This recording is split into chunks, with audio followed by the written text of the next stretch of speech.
Hi, dear students. A warm good morning to all of you. Welcome to one more session on biomolecules, and today we will be discussing on proteins. Our daily diet come across various foods with proteins. The meat and the fish which we eat, the cheese which has been made from milk also contains proteins. The egg, albumin, the proteins which are being found in beans, and the nuts and seeds, which do contain good proteins, are also frequent members of our diet. New concepts of proteins are also being extended even to bread varieties, replacing the carbohydrate rich bread by protein bread. We can see that the use of protein rich whey based bread is also popular today. Another food which I would like to talk about is hummus, which is a Middle East dish which has been made up of the chickpea based uh, protein rich protein rich varieties. So proteins are very good in our body, and we are trying to in fact replace the our diet with a less fat and a high protein diet so that the heart as well as the well-being of our whole body is being maintained properly. Now, apart from the food apart from the food we eat, proteins are also a part of our body. So let's explore where are they being found. You can see that different functions of the body are being regulated by the presence of various proteins. If you go to consider the digestive system, you can see that various proteins like pepsin and trypsin, many enzymes are being present within the biological system to aid in the digestion of the particular food. Starting from the mouth, we have enzymes like salivary amylases, which are all essential for it and essential, and they play a very important role in the well-being of an organism. In the case of humans, we can see that we do have supporting muscles which will contract and which will also aid in our movement. And all these muscles are made up of proteins. And you can see the hormones, they will help to, they are also proteinaceous in nature, they also help to coordinate the bodily function. And you can see that even in the blood you can find hemoglobin, which carries oxygen and removes carbon dioxide from our blood. These are also proteins. And even in the DNA, okay, what is DNA? DNA and RNA are being found to be as nucleotides. But associated with this DNA and RNA also, sometimes there will be various proteins which regulate their expression and replication. So in such a case, the proteins are being found associated also in uh, controlling the expression of various elements within a cell. Now, if you go to consider the antibodies, we know when a pathogen enters into our body, we produce antibodies against them to fight against the antigens. These are called the antibodies. And these antibodies are also proteinaceous in nature. And proteins, okay, in the various proteins which are being found within the skin as well as in the membrane, they provide support to our body. Okay, and there are also various other proteins which are giving support to our body. So the presence of protein in the food we eat as well as in our body is quite evident, and let's explore what are these proteins.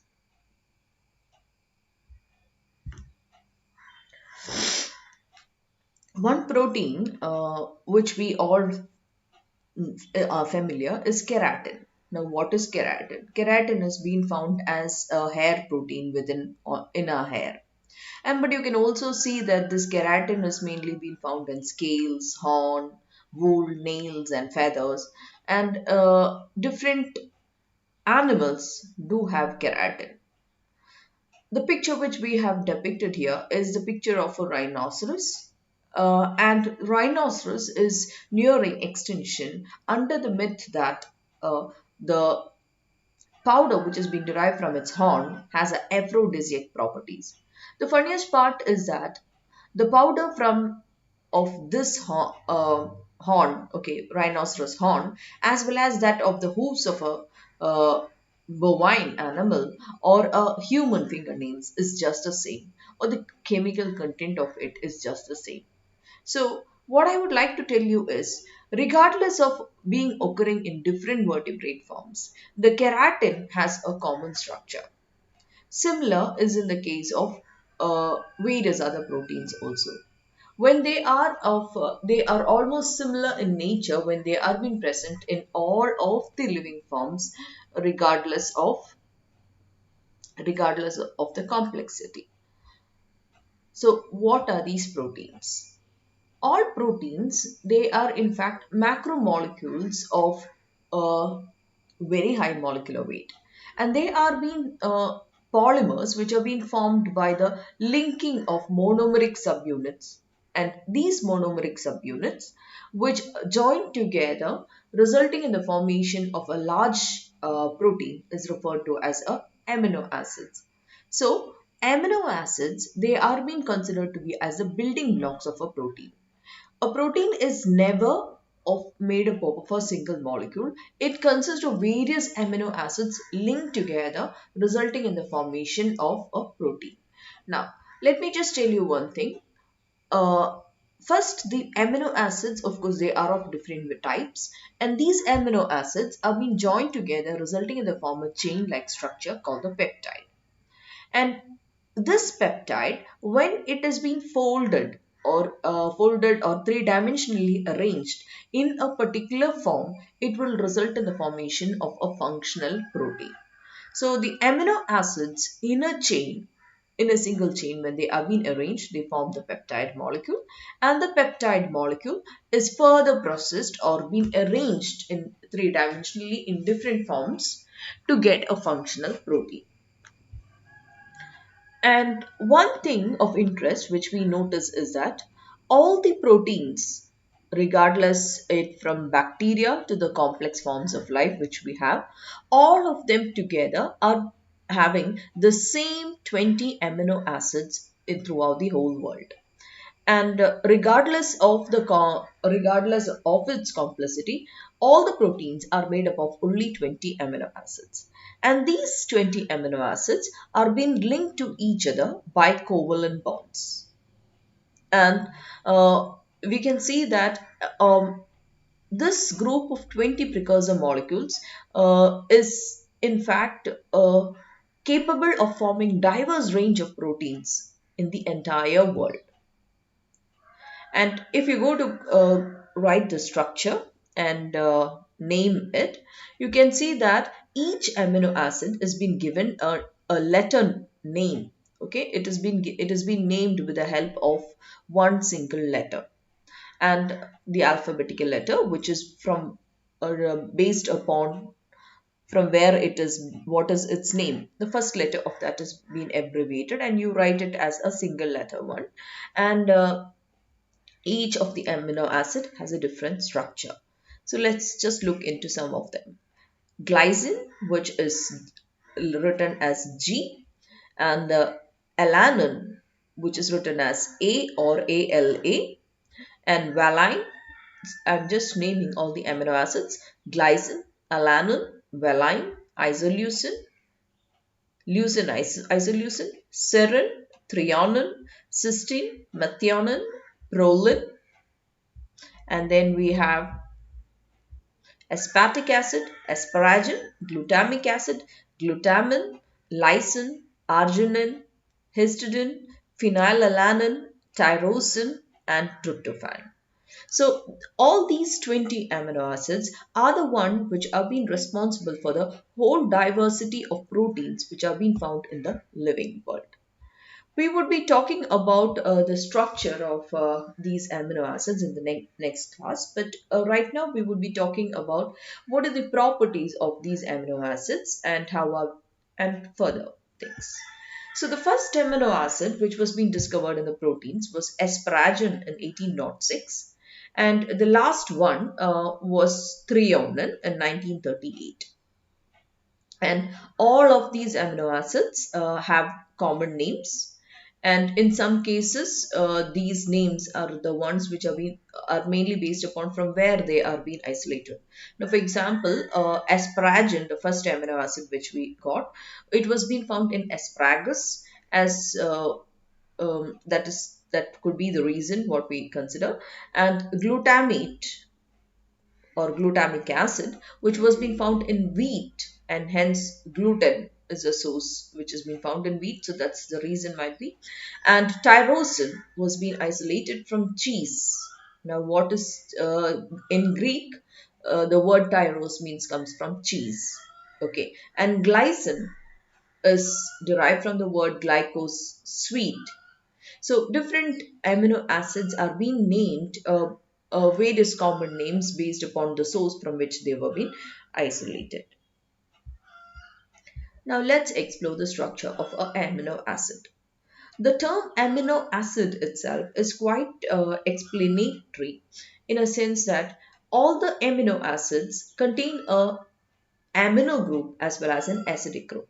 So, the general formula of an amino acid can be written as RCH with NH2. So, there will be a alpha carbon atom. We consider it as an alpha carbon atom. The carbon atom to which the amino group as well as the COOH group attached is considered to be as a alpha carbon atom. Of course, when you go to name it, COOH will become as a first carbon atom, and the next carbon atom, referred to as the CH, is considered to be as an alpha carbon atom. So, associated with this alpha carbon atom will be present a NH2 group in all the amino acids. And the next molecule R is an alkyl chain which will vary depending upon each and every amino acid. Now all the amino acids, okay, you can see that it will have a NH2 group and the COOH group, and the first carbon atom onto which the NH2 group is called the alpha carbon atom. The second one is considered to be as the beta carbon atom, and further on we name it as gamma, delta, epsilon, etc. based upon the what? Their distance from the alpha carbon atoms. So the molecule R will vary for different amino acid, and R can be as simple as, now sometimes it might be just CH3, or again it can be CH3 CH2, or it can be even a phenyl ring which is getting attached over here. So like that, different amino acids are being formed. So do keep in your mind, all the amino acids have a amino group as well as a COOH group, which makes it a amino acid. Now, if you go to consider all the amino acids, uh, except for glycine, we can see that the carbon atom is being found to be asymmetric in nature. What do you mean by asymmetric? Of course, we have already explained that in carbohydrates. That is, when a carbon atom is being found attached to different moieties, that it is referred to as an asymmetric carbon atom. And it could serve as a chiral center. And you can see in the case of alanine over here, alanine has moieties ammonium, CH3, COOH, as well as hydrogen. So it is being found to be asymmetric in nature, or it is chiral in nature. And because of the tetrahedral arrangement of the bonding orbitals around the alpha carbon atom of the amino acids, the four different substituent groups can occupy two different arrangements in space, that is either in the D as well as in the L form, and enantiomers or stereoisomers can be formed. And all of the molecules with a chiral center are being found to be optically active, as we have previously discussed with carbohydrates. That is, they can rotate the plane polarized light with the direction of the rotation differing for different stereoisomers. So all the amino acids except for glycine. Glycine is the smallest form of the or the lowest form of the amino acid which has been present, and it does not have a chiral center. Thus, it has not been found to be optically active. But the higher amino acids, all of them are being found to be asymmetric in nature. Another feature which we have to note is that all the proteins which we come across uh, in our diet and all that which we have within our body, they contain L amino acids.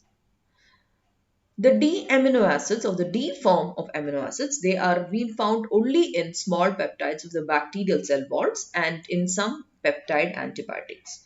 But other than that, all other amino acids contain amino acids only in the L configuration.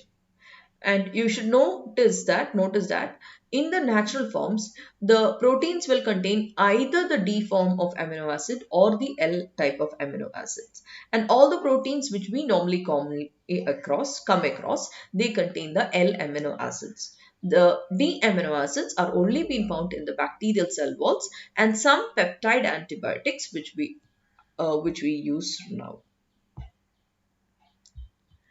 Now let's move on to another property.